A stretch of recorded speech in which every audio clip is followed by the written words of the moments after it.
तो आप कॉन्फिडेंस देख रहे हैं हमारी आर्मी का, हमारी बीएसएफ का कॉन्फिडेंस बहुत हाई है, क्योंकि ऑपरेशन सिंदूर को 1 महीना हो गया और अभी तक तबाही के निशान बार बार सामने आ रहे हैं। उधर जो चुनौती एक और है पाकिस्तान के सामने, वो अपनी सुरक्षा की है। अब उस सुरक्षा के लिए क्या रणनीति बनाई है पाकिस्तान ने, जरा आपको बताते हैं। हालांकि रणनीति बड़ी फेल टाइप की है, क्योंकि चाइनीज आइटम पर फिर से भरोसा किया। आपको बताते हैं भारत के डर से पाकिस्तान में बौखलाहट है और फिर से चीनी कबाड़ खरीदने की तैयारी पाकिस्तान कर रहा है, शहबाज शरीफ कर रहे हैं। चीन से FC-31 एयरक्राफ्ट अब पाकिस्तान खरीदने वाला है। अगले 1.5 साल में ये खरीदने का प्लान है और 6-6 के बैच में बताया जा रहा है कि एयरक्राफ्ट चीन भेजेगा। पाकिस्तान के पायलट उड़ाने की ट्रेनिंग भी लेना शुरू कर चुके हैं, लेकिन समस्या वही है, चीन का आइटम है कितने दिन चलेगा, ये अपने आप में सवाल है। क्योंकि चीन के लिए तो कहा जाता है ना, चीनी सामान को चले तो चांद तक, नहीं तो शाम तक, वही हाल है। तो अब उसके बावजूद ये तैयारी जो चल रही है, क्या क्या अब तक फेल हो चुका है चीनी आइटम, चलिए जरा आपको बताते हैं क्यों हम ऐसा कह रहे हैं। क्योंकि पूरा जो ऑपरेशन सिंदूर है उसमें हमने टेस्ट कर लिया, वॉर इक्विपमेंट सारे टेस्ट हो गए, भारत के सफल रहे, लेकिन इनका क्या क्या फेल हुआ। HQ-9 इनका डिफेंस सिस्टम फेल, कबाड़ा हो गया बिल्कुल उसका। PL-15E फेल हो गया, डाला इन्होंने, फुस मिसाइल निकली। JF-17 की बात करें तो वो विमान धराशायी हो गए, क्रैश हो गए। CM-400 AKG की बात करें, ये मिसाइल्स ये भी फेल हुए, अलग अलग जगहों पर पड़े मिले, भारत में बाद में डिफ्यूज किया गया। विंग लूम सेकंड जो ड्रोन था इनका, वो भी पूरी तरह से फेल हुआ। तो अब इतना फेलियर होने के बाद पूरी तरह से चीन के जो हथियार थे वो खराब हो गए, लेकिन उसके बावजूद ये वही अपना ले रहे हैं। उनको लग रहा है कि वही लेना ठीक रहेगा, फिर से ले रहे हैं। चलिए कोई बात नहीं, अच्छा है अपने लिए, तो हम फिर से जवाब देंगे, तैयारी हमारी पुख्ता है। लेकिन अब क्योंकि ये सब चैलेंजेस चल रहे हैं, सुरक्षा का चैलेंज है, एक और बड़ा चैलेंज अब सामने आ गया है। क्या वो चैलेंज है, चलिए अब आपको बताने जा रहे हैं। दरअसल वर्ल्ड बैंक की जो रिपोर्ट है वो बता रही है कि पाकिस्तान जिस रास्ते पर चल रहा है उस रास्ते पर कंगाली ही कंगाली है, कहीं से खुशहाली का कोई रास्ता नहीं है। क्यों हम ऐसा कह रहे हैं कि ये बहुत बड़ा चैलेंज है, रिपोर्ट के जरिए आपको समझा रहे हैं।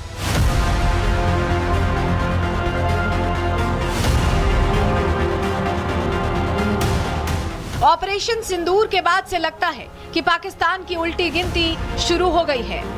शहबाज शरीफ कटोरा लेकर दुनिया में ठोकर खाने को मजबूर है, तो वहीं पाकिस्तानी आवाम भूखी प्यासी मर रही है। वैसे तो दुनिया पाकिस्तान के खाली कटोरे की हकीकत से वाकिफ है, लेकिन अब जो रिपोर्ट सामने आ रही है वो बताने के लिए काफी है कि पाकिस्तान का जल्द ही दी एंड होने वाला है। पहले से ही दुनिया भर में भिखारियों के लिए मशहूर पाकिस्तान पर अब एक और चौंकाने वाला खुलासा हुआ है।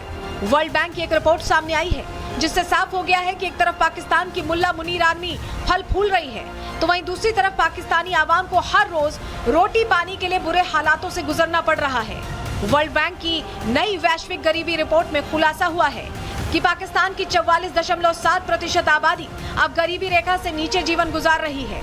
यह आंकड़ा नई वैश्विक गरीबी रेखा के आधार पर जारी किया गया है।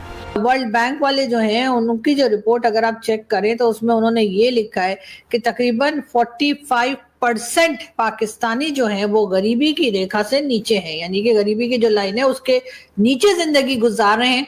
तकरीबन 45%, ये एक बहुत बड़ा नंबर है। यानी ये वो लोग हैं जो ना तो मतलब जिनके पास शायद कोई जॉब है, जिनका घर का खर्चा पूरा नहीं होता, यूटिलिटी बिल्स पूरे नहीं होते, अपना खुद का खाना पीना पूरा नहीं होता। मतलब साफ है कि दुनिया से भारी कर्ज लेने के बाद भी, कटोरा लेकर अमीर देशों के आगे पीछे चक्कर लगाने के बाद भी पाकिस्तान के हालात सुधरने का नाम नहीं ले रहे हैं और शहबाज मुल्ला मुनीर बड़ी बड़ी बातें करने में व्यस्त हैं। दिन में भी भारत को कड़ी टक्कर देने के सपने देख रहे हैं। केवल गरीबी रेखा ही नहीं, महंगाई की बीमार पाकिस्तान की जनता को झेलनी पड़ रही है, क्योंकि फेल शहबाज शरीफ और फेल्ड मार्शल आसिम मुनीर हालातों को संभाल पाने में नाकाम है। यही वजह है कि पहले से ही फल सब्जी महंगी हो रही है और अब तो सोने के दाम भी पाकिस्तान में आसमान की ऊंचाई पर हैं। All India Pakistan Sarafa James and jewellers association के मुताबिक 24 कैरेट सोने की कीमत प्रति तोला 4300 पाकिस्तानी रुपए बढ़कर 3,58,400 पाकिस्तानी रुपए पर पहुंच गई है, जबकि 24 कैरेट चांदी की 1 तोले की कीमत 159 पाकिस्तानी रुपए बढ़कर 3,775 पाकिस्तानी रुपए पर पहुंच गई है। हालातों से साफ है कि अब पाकिस्तान को दुश्मनों की जरूरत है ही नहीं, बल्कि उसके पाले हुए सांप ही खुद पाकिस्तान को मिट्टी में मिलाने के लिए काफी हैं। महंगाई की मार तो पड़ ही रही है, अब गरीबी रिपोर्ट से भी अंदाजा लगाया जा सकता है कि पाकिस्तान के पास ज्यादा दिनों का समय बचा नहीं है। Bureau report, Republic Bharat. तो इनके सामने तो चुनौतियां ही चुनौतियां हैं, लेकिन भारतवासियों के लिए बड़ी खबर और अच्छी खबर बता देते हैं, क्योंकि वर्ल्ड बैंक की रिपोर्ट आई है भारत में करीब 27 करोड़ लोग गरीबी से बाहर निकल आए। पिछले 11 सालों में गरीबी से ऊपर उठे हैं लोग। लोग। वर्ल्ड बैंक ये कह रहा है यूपी, महाराष्ट्र, बिहार, पश्चिम बंगाल में गरीबी कम हुई है और बता रहे हैं कि मध्य प्रदेश में भी गरीबी रेखा से लोग बाहर निकले। तो देखिए, एक तरफ पाकिस्तान के लिए 45% लगभग लोग गरीबी के दलदल में फंसते दिखाई दे रहे हैं और भारत आगे बढ़ता जा रहा है। जिस तरह से हमारी इकोनॉमी बढ़ रही है, हम गरीबी से भी निकल रहे हैं। बताया जा रहा है 27 करोड़ लोग गरीबी से बाहर निकल गए, लेकिन इनका तो हाल वही है और इनका हाल खराब होता जा रहा है दिन पर दिन। पीओके को लेकर, जिस पीओके को लेकर ये बड़ा दावा करते हैं कि हम बात नहीं करेंगे, हम ये नहीं करेंगे, उसके विकास पर इनका ध्यान 0% है। उसके लिए इनके पास पैसे ही नहीं है। यही वजह है कि पीओके से भी अब आवाज उठती है कि वो पाकिस्तानियों को अपना नहीं मानते। क्यों, क्या हुआ है, जरा जान लीजिए। पाकिस्तान ने पीओके को उसके हाल पर छोड़ दिया। दावे तो करते हैं लेकिन हाल पर छोड़ दिया है। पीओके के बजट में 16% की कटौती की गई है। पाकिस्तानी पीएम शहबाज शरीफ ने बजट को मंजूरी दी है और साल 2024 का अगर आपको बताएं बजट पीओके का तो 75 अरब पाकिस्तानी रुपए था। साल 2025 की बात करें तो इसे घटाकर 63 अरब पाकिस्तानी रुपए कर दिया गया है और कटौती का कारण शहबाज ये कह रहे हैं कि आईएमएफ की शर्तें हैं।